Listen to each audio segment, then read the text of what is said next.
శ్రోతలకు నా హృదయపూర్వక నమస్కారములు. మన శ్రోతలలో ఒక సోదరుడు ప్రశ్నను పంపడం జరిగింది.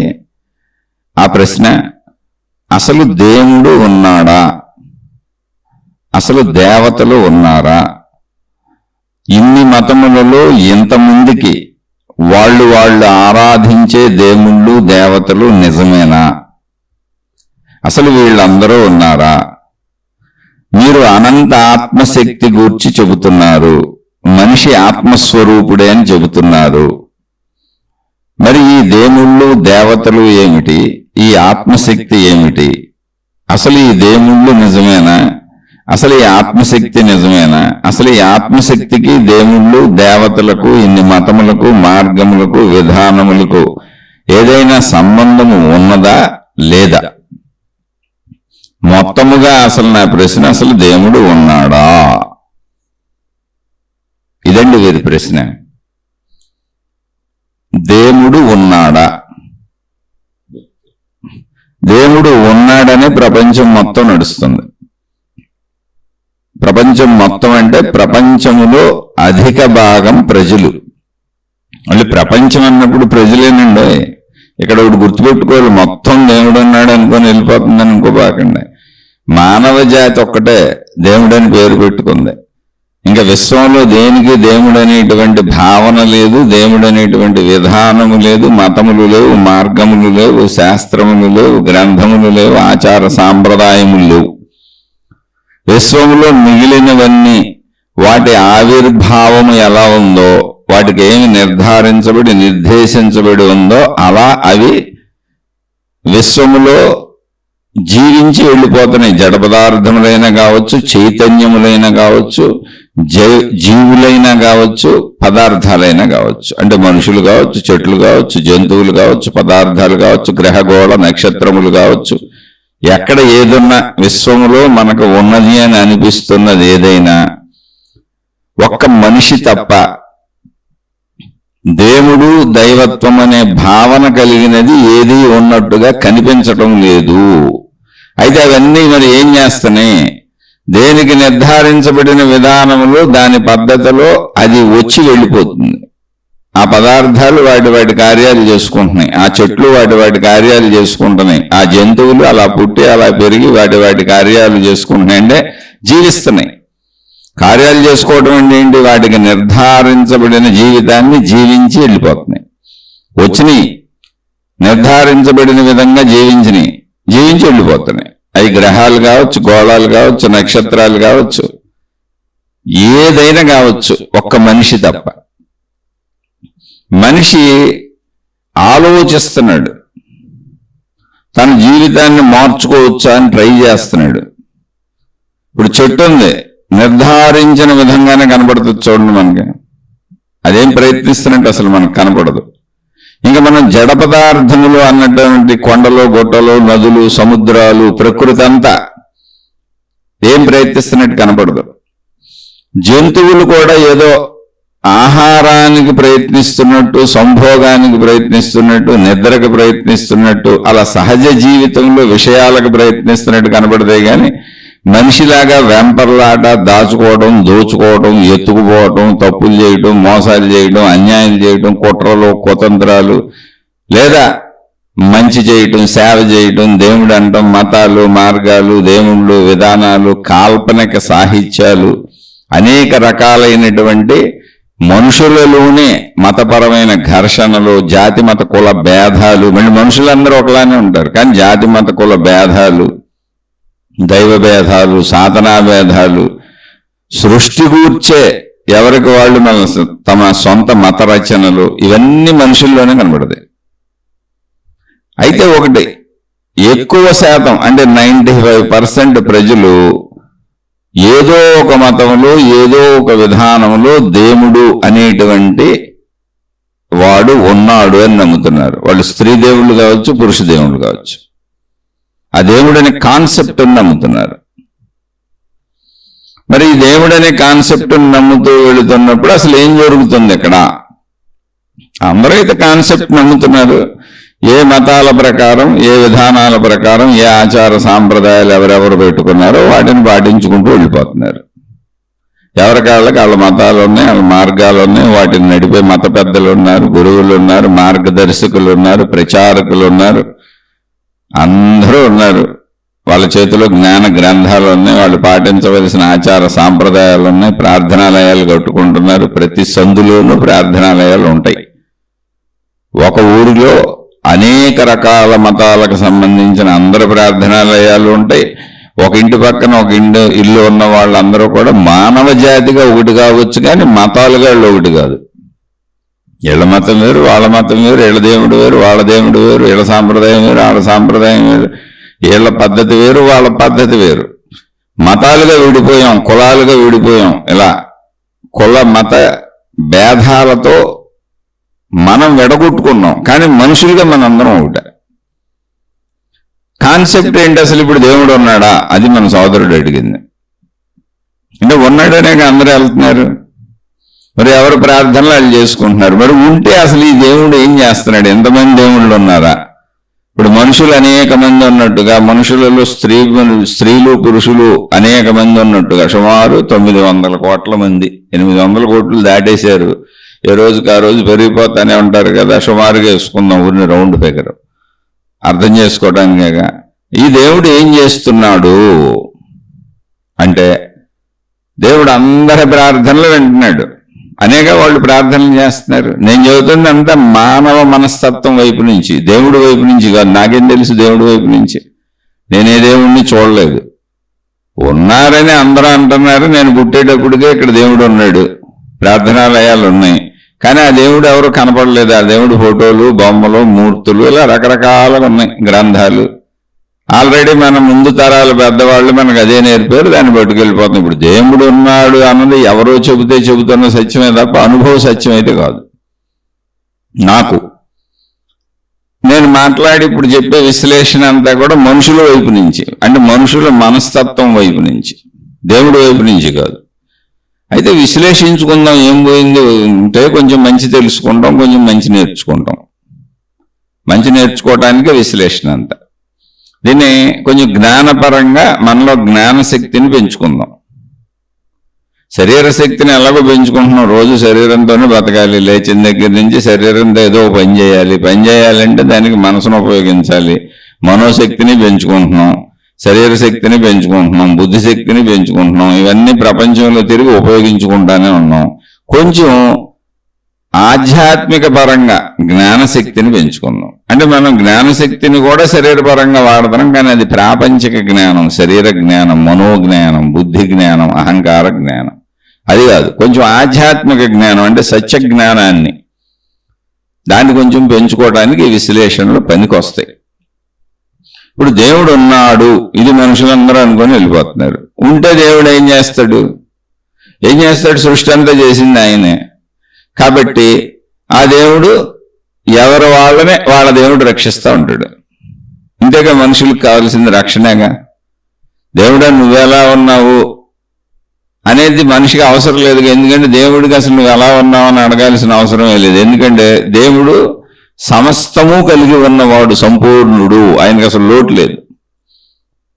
ఇంకా ఏమైనా లోటు ఉంది అని ఒకవేళ మనకి ఏదన్నా మానవ మనస్సులో లోట్లు కనబడితే, అది మనుషులకు ఉండే లోట్లు గుర్తొస్తే, దేవుడికి అలాంటివి ఏమి ఉండవు. ఆయన దగ్గర అన్ని మహిమలు, అన్ని శక్తులు, సర్వసమర్థతలు ఉన్నాయి.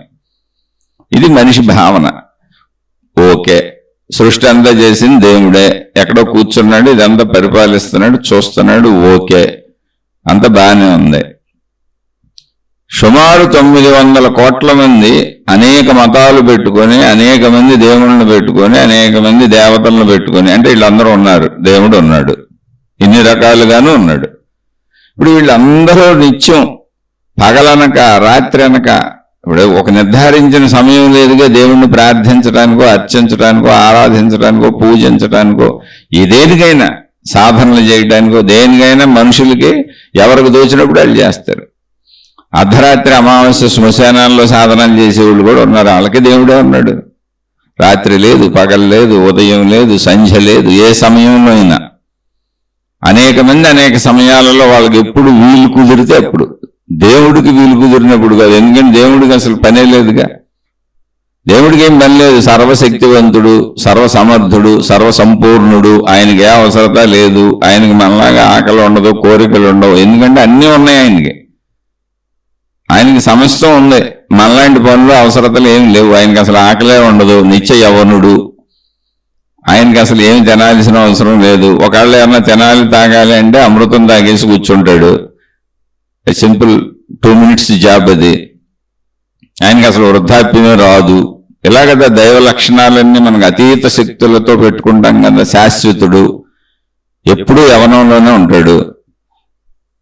ఇలా కదా మనం పెట్టుకుంటాం దేవుళ్ళు దేవతలు. కాబట్టి దేవుడికి అసలు అవసరమే లేదు, ఏ అవసరం లేదు మనిషి ఉంది. మరి దేవుడు పని ఏంటి అంటే ఇదిగో ఈ సృష్టిని అంతా చూస్తూ ఉంటాడు. సృష్టిని అంతా అంటే మళ్ళీ మనిషి దృష్టిలో మనుషుల్ని చూస్తాడా?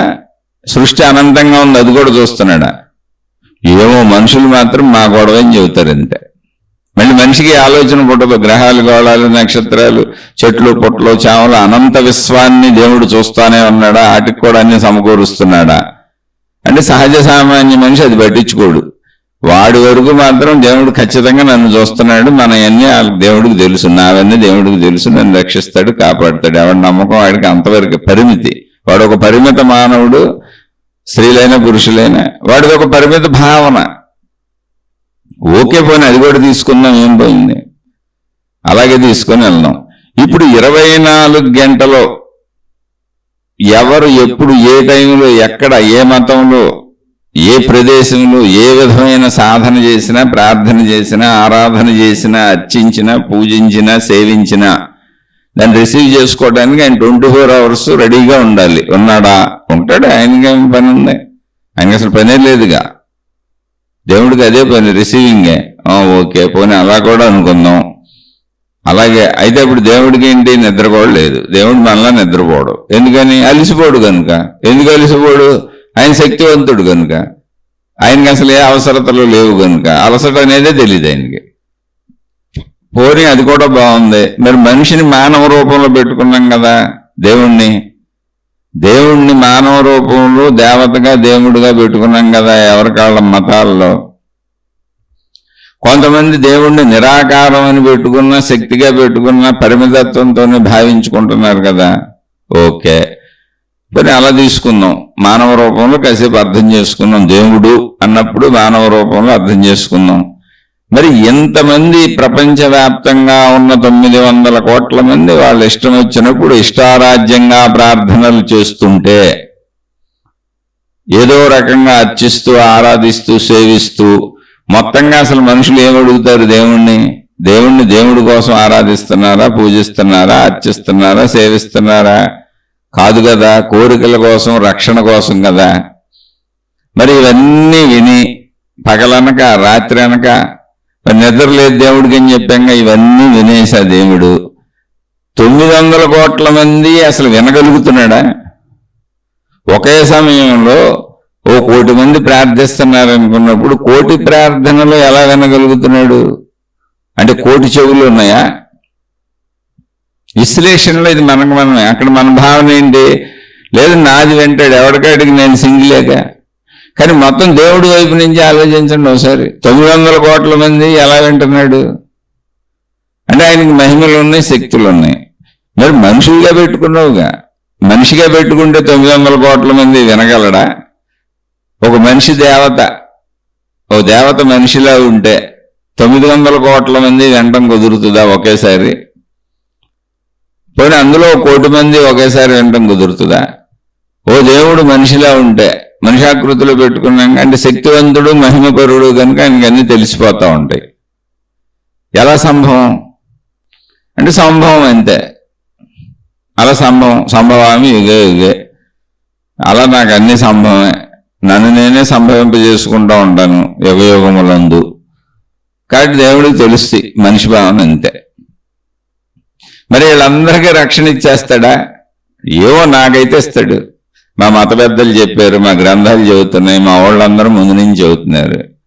మరి అన్ని రక్షణలు ఇస్తే ఇన్ని పాపాలు, ఇన్ని శిక్షలు, ఇన్ని కష్టాలు, ఇన్ని బాధలు, ఇన్ని హాస్పిటల్స్, ఇన్ని జైళ్ళు, ఇవన్నీ ఏంటి? ఇంతమంది ఇన్ని బాధలు పడటం ఏంటి? ఆర్థిక బాధలు ఉన్నాయి, శారీరక బాధలు ఉన్నాయి, మానసిక బాధలు ఉన్నాయి.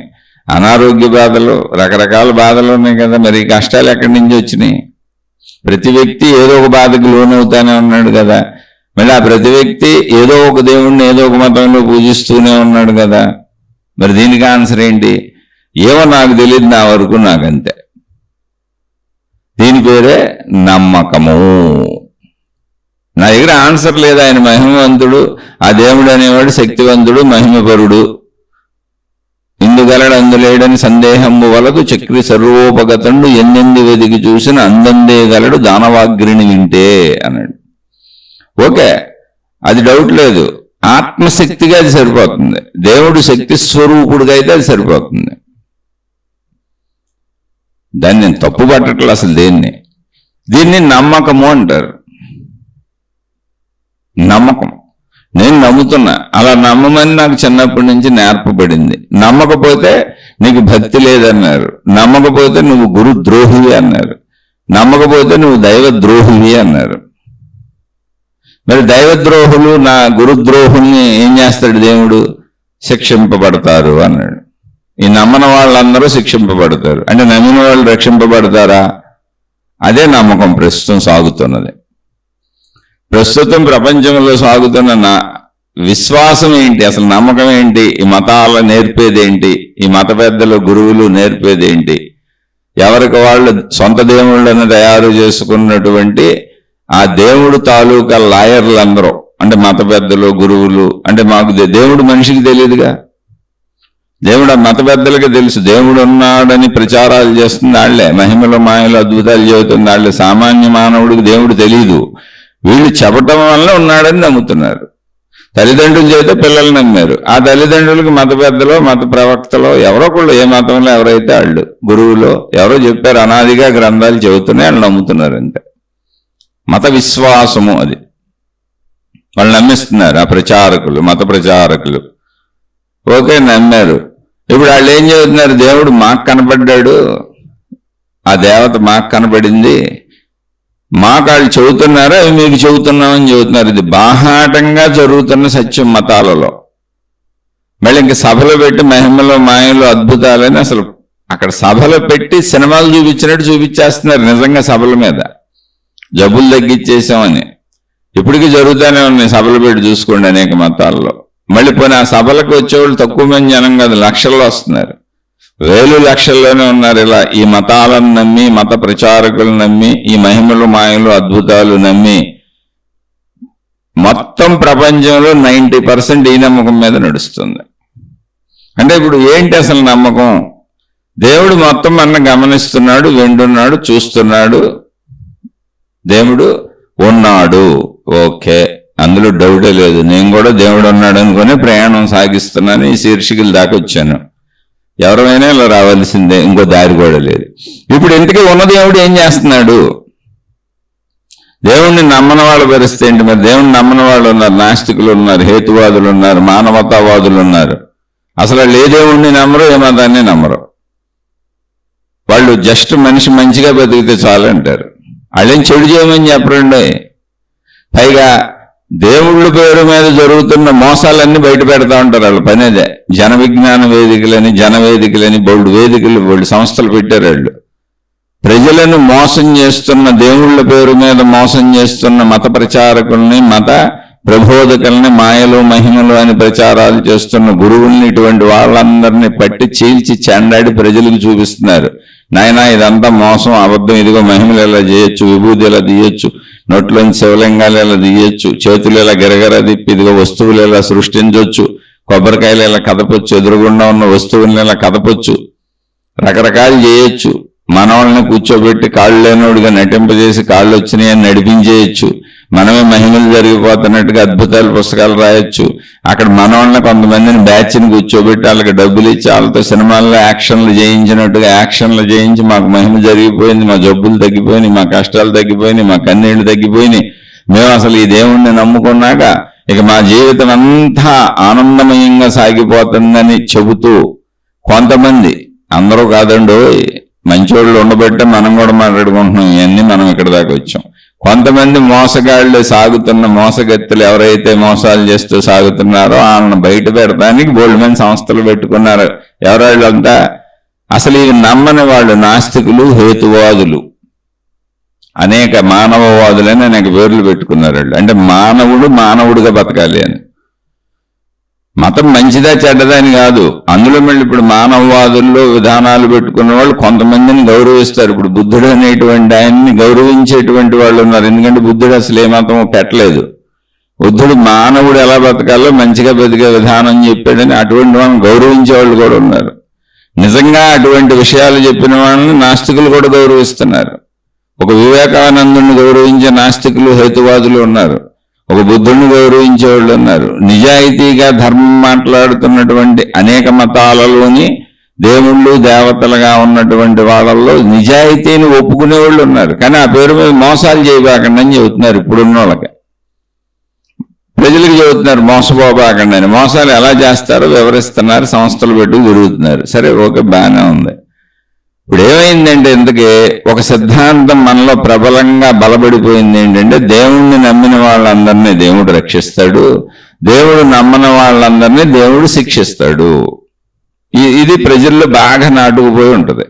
అందుకని సోమవారం ఒక ప్లేస్కి ఒక దేవుడి దగ్గరికి, మంగళవారం ఒక దేవుడి దగ్గరికి, బుధవారం ఒక దేవుడి దగ్గరికి, గురువారం ఒక దేవుడి దగ్గరికి, శుక్రవారం ఒక దేవత దగ్గరికి, శనివారం ఇంకో దేవుడి దగ్గరికి, ఆదివారం ఇంకో దేవుడి దగ్గరికి, అలా వారాలు మొత్తం రోజులు దేవుళ్ళతో నింపేసుకున్నారు. మళ్ళీ నెలలు నింపేసుకున్నారు. ప్రత్యేక నెలలు, ప్రత్యేక పండగలు, ప్రత్యేక విధానాలు అన్ని మతాల్లో ఉన్నాయి.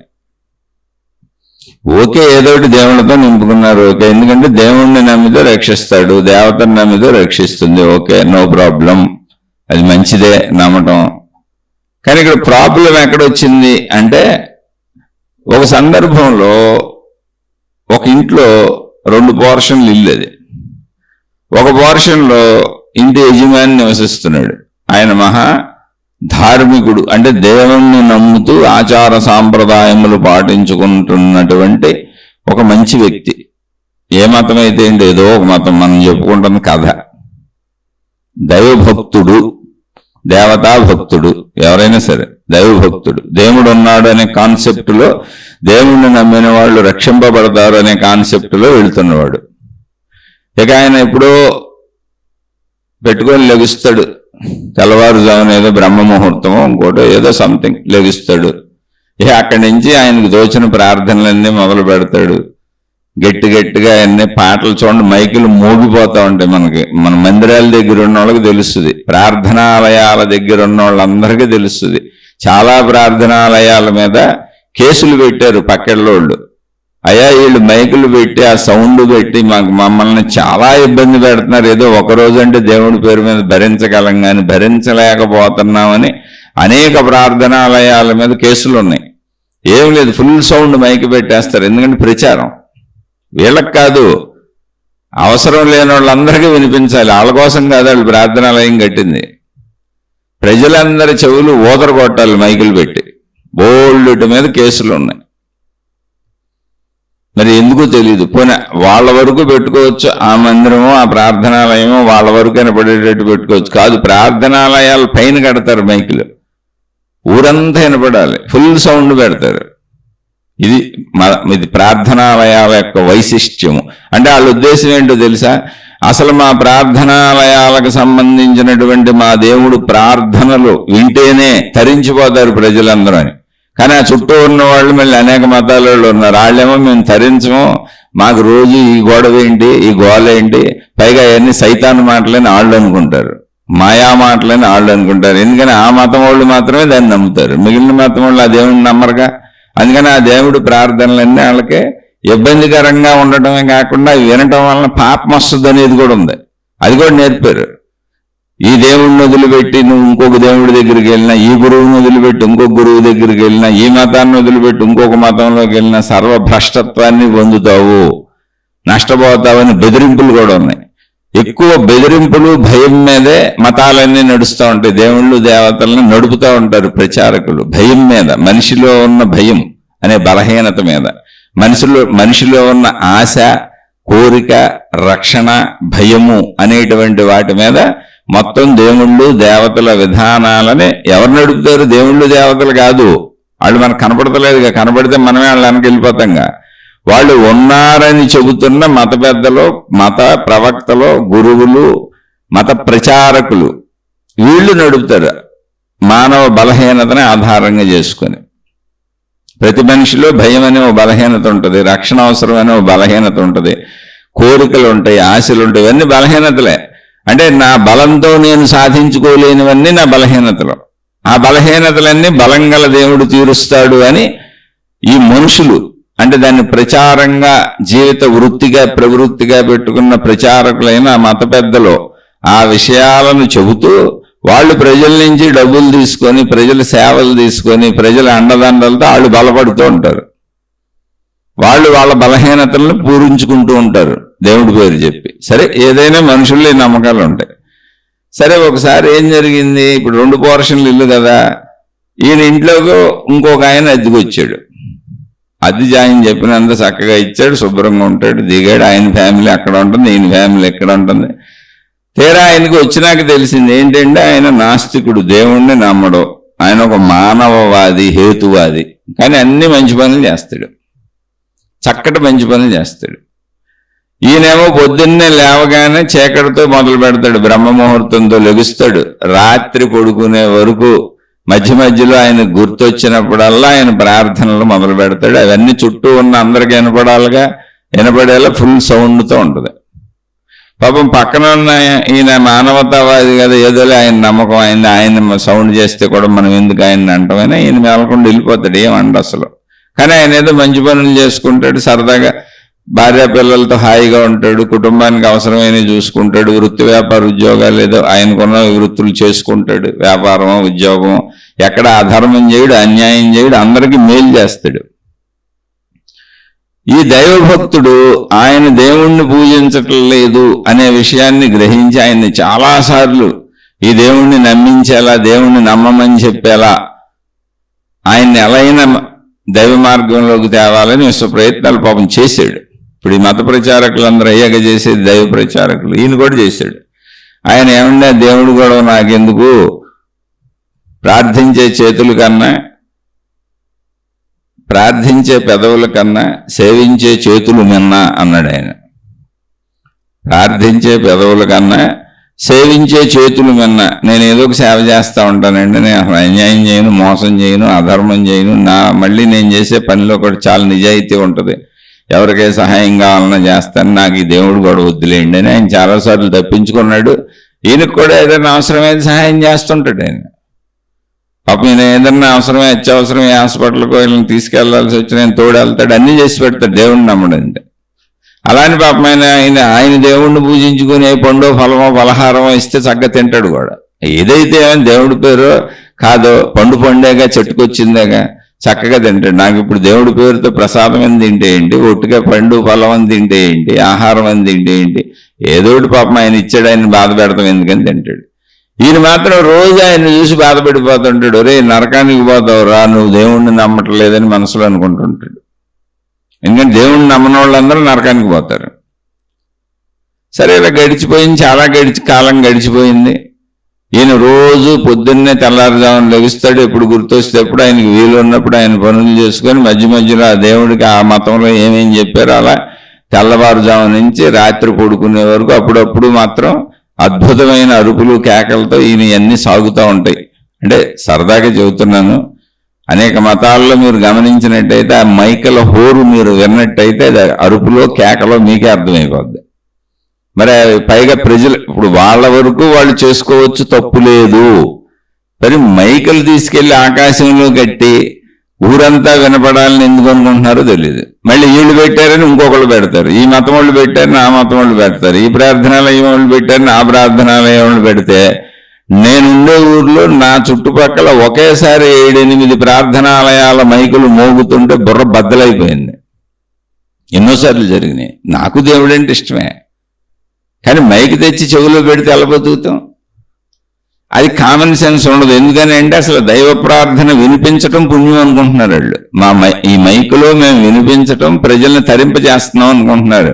అంతేదో ప్రజలు ఇబ్బంది పడుతున్నారని అనుకోవట్లేదు. కానీ గవర్నమెంట్ రూల్స్ ఉన్నాయి, అంతంత మైకులు పెట్టకూడదు, సౌండ్ పొల్యూషన్ సృష్టించకూడదు, ప్రజలకి సౌండ్ వలన కూడా అనారోగ్యాలు వస్తాయి అనేటువంటి మనిషి శరీర శాస్త్రాన్ని గమనించినటువంటి వాళ్ళు రూల్స్ తయారు చేశారు. కానీ పాపం వీళ్ళు ప్రజలను ఉద్ధరిస్తాం అనుకుంటారు, అవేం తెలీదు. ఎందుకంటే తా వలచింది రంభ, తా మునిగింది గంగ. ఇది మైండ్ సెట్ ఎలా ఉంటుంది. సరే, ఇంతకీ మనం చెప్పుకుంటున్న విషయం ఇది. ఈ నాస్తికుడు, ఆ ఆస్తికుడు, వీళ్ళిద్దరూ ఒకే ఇంట్లో ఉంటున్నారు. ఇంటి ఓనర్ ఆస్తికుడు గారు దైవభక్తుడు, అద్దెకొచ్చిన ఆయన నాస్తికుడు, కానీ మంచివాడు, మానవతావాది, దేవుణ్ణి నమ్మడు. సరే, ఇలా గడిచిపోయింది. ఎందుకంటే ఆయన మంచోడు కాబట్టి ఈయన ఎన్నిసార్లు ఆయన మీద దాడి చేసి దేవుణ్ణి నమ్మిద్దామని ట్రై చేసినా, ఎన్ని రకాలుగా ఆయన ఏం చేసినా ఆయన మాత్రం తన గొడవలో తను పోతున్నాడు. అయ్యా నాకు ఎందుకు ఇదంతా అని చాలా మంచిగా ఉంటాడు. సరే, వీళ్ళిద్దరూ ఒకే సమయంలో చచ్చిపోయారు. అదేంటో మరి తెలియదు. ఇద్దరు ఒకే రోజు ఒకే సమయంలో చనిపోయారు. వృద్ధాప్యం వచ్చా. ఇద్దరిని దైవదూతలు వచ్చి పైకి తీసుకుపోయారు. పైకి తీసుకుపోతున్నప్పుడు పైకి తీసుకుపోతుంటే ఇద్దరు చూశారు, అరే మీరు చనిపోయారు, అరే మీరు చనిపోయారు, ఇద్దరు ఒకేసారి చనిపోయామే అనుకున్నారు. అయితే నాస్తికుడిని పట్టుకెళ్తున్న వారు స్వర్గదూతలు, స్వర్గానికి తీసుకెళ్తున్నారు, వాళ్ళు స్వర్గదూతలు. ఈ దైవభక్తుడిని పట్టుకెళ్తున్న వారు, ఆస్తికుడిని పట్టుకెళ్తున్న వారు నరక సంబంధించిన వాళ్ళు, నరక దూతలు. మన దైవభక్తుడు అనుకున్నాడు, నేను స్వర్గానికి వెళ్తాను, వీళ్ళు స్వర్గదూతలు అయి ఉంటారులే అనుకున్నాడు. ఆ దూతలు వేరుగున్నారు, వీళ్ళు దూతలు వేరుగున్నారు, డ్రెస్సులు వేరువేరుగా ఉన్నాయి. ఎవరి నరకం ఎవరి స్వర్గమో తెలియట్లే. కానీ యాక్చువల్గా జరుగుతున్న ప్రాసెస్ ఏంటి అంటే, దేవుణ్ణి నమ్మినాయన నరకానికి వెళ్తున్నాడు, దేవుణ్ణి నమ్మనాయన స్వర్గానికి పోతున్నాడు. వాళ్ళు స్వర్గదూతలు. సరే, ఏదో వెళ్తా ఈ భక్తుడు ఆయనతో అన్నాడు, చూసారండి మీరు దేవుణ్ణి నమ్మలేదు, అందుకని మీకు నరకదూతలు వచ్చి మిమ్మల్ని నరకానికి పట్టుకుపోతున్నారు. నేను భక్తుణ్ణి, ఖచ్చితంగా నేను స్వర్గానికి పోతాను, ఇంక దాంతో డౌట్ అక్కర్లేదు. ఎందుకని మా వాళ్ళు స్వర్గదూతలు, నేను స్వర్గానికి వెళ్తున్నాను. వచ్చే జన్మలైనా బాబు మంచి జన్మ పుట్టండి, మళ్ళీ దేవుణ్ణి నమ్మేలా పుట్టండి అని చెబుతున్నాడు. దారిలో అందిగా వీళ్ళిద్దరూ పక్కపక్కన వెళ్తున్నారు. అంటే ఆయన్ని తీసుకెళ్తున్న నాస్తికుడిని తీసుకెళ్తున్న స్వర్గదూతలు చెప్పారు, నవ్వుకున్నారు దూతలందరూ, ఈ దూతలు ఆ దూతలు అందరూ పరిచయస్తులే. వాళ్ళు స్వర్గదూతలు నరకదూతలు డ్యూటీలు మారుతూ ఉంటాయి, ఇటు అటు అటు ఇటు డ్యూటీలు పడతా ఉంటాయి వాళ్ళకి. వాళ్ళు నవ్వుకున్నారు, పరిచయస్తులు కాబట్టి దూతలు. ఈడేంటి ఎలా అనుకుంటున్నాడు, పిచ్చదవ, ఈడే నరకానికి పోతున్నాడు, పైగా ఆడి స్వర్గానికి వెళ్తుంటే ఆడి నరకానికి పోతానని అనుకుంటున్నాడని ఆ స్వర్గదూతలు చెప్పారు. నాయన నువ్వు నరకానికి వెళ్తున్నావు, వాళ్ళు నరకదూతలు, మేము స్వర్గానికి వెళ్తున్నాం, ఈ నాస్తికుడిని తీసుకొని మేము స్వర్గదూతలమే అని చెప్పారు. కన్ఫ్యూజన్తో చచ్చిపోయాడు. ఇది అన్యాయం అన్నాడు, అక్రమం అన్నాడు. తన దూతలను అడిగాడు, అయ్యా మీరు నరకానికి తీసుకెళ్తున్నారా నన్ను, మీరు నరకదూతలని. అవునన్నాడు. అంటే ఇది చాలా అన్యాయం, నేను దీన్ని ఒప్పుకోను అన్నాడు. గోల చేస్తాడు అక్కడ దారిలో. ఇక నేను కథలనని మొరాయించి కూర్చున్నాడు. పాప నాస్తికుడు ఆయన, ఏమండి మనం గొడవ చేస్తే ఎలాగండి, మీరేదో దేవుణ్ణి నమ్మారంటున్నారు కదా, దైవ నిర్ణయం కదా, దూతలు మాత్రం ఏం చేస్తారు, ఇక్కడ గొడవ చేస్తే దూతలు ఏం చేయగలరు, ఏదో ఒకటికి అయిపోయింది, చచ్చిపోయినాక మళ్ళీ గొడవ ఎందుకు, ఏదో బతుకున్న అన్నాళ్ళు గొడవ పడ్డాం, మతాలని అయ్యని నమ్మామని నమ్మలేదని, నాస్తికులని ఆస్తికులని, చచ్చిపోయి మళ్ళీ పైకి వెళ్ళేటప్పుడు కూడా ఈ గొడవ ఎందుకు సార్, ఎటో ఒకటి పోక అన్నాడు. నీకేముంది, నువ్వు స్వర్గానికి పోతున్నావు, నేను నరకానికి పోతున్నాను, నీకు ఆ బాధ నీకేం తెలుస్తుంది అన్నాడు. సరే, ఇప్పుడు ఆ మానవతావాది నాస్తికుడు ఆయన దూతలతో అన్నాడు, బాబు ఈ గొడవ ఎందుకు, ఆయన అసంతృప్తిగా ఉన్నాడు, కొంచెం దేవుడి దగ్గరికి తీసుకెళ్ళి ఆయనకు ఒక క్లారిటీ ఇప్పించండి, అసలు ఎందుకు నరకానికి వెళ్తున్నాం, ఎందుకు స్వర్గానికి వెళ్తున్నాం, ఒక క్లారిటీ ఇప్పించండి. ఆ క్లారిటీతో పోతాడు ఆయన హాయిగా. అదేంటో నేను కూడా తెలుసుకుంటానని కూడా బయటకు వెళ్ళండి అన్నాడు. సరే అని వీళ్ళు కన్ఫ్యూజన్లో ఉన్నారు. నిజమే, ఈయనేమో నాస్తికుడు, అడిగితే చెప్పారండి నేను నాస్తికుడిని, అసలు దేవుడిని నమ్మను అన్నాడు ఆయన. అదే నిజమే, మరి ఈయన స్వర్గానికి తీసుకుపోతున్నాం ఏంటి. దైవ దూతలు కూడా కన్ఫ్యూజ్ అయ్యారు. ఆయన ఆస్తికుడండి నిజంగానే బాబు, ఆయన తెల్లవారుజాము నుంచి రాత్రి పడుకునే వరకు ఎన్ని సంవత్సరాలు మధ్యలో ఎన్నెన్ని రకాల శబ్దాలతో, వింత శబ్దాలతో, వింత అరుపులతో, ఎన్ని కేకలతో, ఎంతంత సౌండ్లు పెట్టి మోగిచ్చేవాడు అనండి. నిజంగా ఆయన దైవభక్తుడేను. మరి ఇది కన్ఫ్యూజన్ గానే ఉంది నాకు కూడా. నాస్తికుడు అన్నారు, దైవదూతలు కన్ఫ్యూజ్ అయ్యారు. మొత్తానికి అందరూ కలిపి దేవుడి దగ్గరికి తీసుకెళ్లారు. దేవుడి దగ్గరికి వెళ్ళారు వీళ్ళు. వెళ్ళినాక ఈ భక్తుడు గోల పెట్టేశాడు, భగవంతుడా, భూమి మీద ఉన్నంత కాలం కూడా బతికినంత కాలం నేను నరకంలోనే బతికాను, నిరంతరం నిన్ను ప్రార్థించడం, పొద్దున్నే లేచిపోవడం తెల్లవారుజామున, ఇక నా మతానుసారం నిన్ను ప్రార్థించుకోవడం, ఏదో ఆ వృత్తి వ్యాపార ఉద్యోగాలు చేస్తూ మళ్ళీ మధ్య మధ్యలో నీ ప్రార్థనలే, ఏదో ఆ కుటుంబ జీవితం గడిపాను కానీ ధ్యాస అంతా నీ మీద, నీ ప్రార్థనలో నిరంతరం, నీ ప్రార్థనలో, నీ అర్చనలో, నీ కీర్తనలో, ఒక రకమేంటి ఎన్ని రకాలు చేశాను నీకు. అక్కడ కూడా నాకు అసంతృప్తి బతికినంతకాలం అది లేదు ఇది లేదు ఇది లేదు అది లేదు చెబుతానే ఉన్నాను. ఏమిచ్చావు నువ్వు? ఏదో మెయింటైన్ అవ్వడానికి ఇచ్చావు తప్ప కింద భూమి మీద నరకమే చూశాను అసంతృప్తితో. దాంతో నేను నిరంతరం ప్రార్థిస్తూనే ఉన్నాను. ఇప్పుడు మళ్ళీ నరకానికే పంపుతావా, ఎంత అన్యాయం అన్నాడు. పోనీ నా అన్యాయం వదిలే, అసలు వీడు నాస్తికుడు, నిన్ను నమ్మే సావలేదు, వీడిని స్వర్గానికి పంపుతున్నావు, ఎక్కడన్నా ధర్మం ఉందా అన్నాడు. అప్పుడు దేవుడు అన్నాడు, ఒరే నాయన, వాడికి నీకు అందరికీ సృష్టికర్త నేనే, అందరికీ అన్నీ అమర్చిపెట్టింది నేనే, నీ ప్రారంధానుసారం నీకు నువ్వు ఎంత ప్రయత్నించావో అంతే నీకు దొరుకుతుంది, ఆయన ప్రారంధం ఏంటో అంతే ఆయనకి దొరుకుతుంది. తృప్తి నీ మనసుకు సంబంధించింది, ఎవరికాళ్ళ మనసుకు సంబంధించింది తృప్తి, దాన్ని కూడా పెట్టాను. నీకు తృప్తి లేకపోతే నేనేం చేయను. అయినా ఇంకో ప్రాబ్లం ఉంది, ఇక్కడ నువ్వు నరకంలోనే ఉండాలి, నువ్వు మాత్రం ఇక్కడికి రాబాకన్నాడు. ఎందుకనంటే దేవుడు స్వర్గంలో ఉన్నాడు. దేవుడు ఎక్కడ ఉంటున్నాడంటే స్వర్గంలో ఉంటున్నాడు. దేవుడు నరకంలో ఉంటలా, నరకంలో శిక్షలో భటులే ఉంటారు, అది కూడా డ్యూటీలు మారుతారు. భటులు కూడా మేము ఉండలేమండి బాబు, ఎప్పుడు ఏదో నరకం మాకేస్తున్నారని షిఫ్ట్ల ప్రకారం మారుస్తూ ఉంటారు. స్వర్గం వాళ్ళని నరకం వాళ్ళని అటు ఇటు మారుస్తున్నారు. మరి ఏదోటి బాబు, వర్కర్స్ కావాలి కదా అంటే ఏమోనండి, నరకం అంతా గోలగోలగా మేము ఉండలేమంటే పోన్లే, కొన్నాళ్ళు స్వర్గం కొన్నాళ్ళు నరకం అని షిఫ్ట్లు వేస్తున్నారు, అటు వాళ్ళకి ఇటు ఇటు వాళ్ళకి అటు.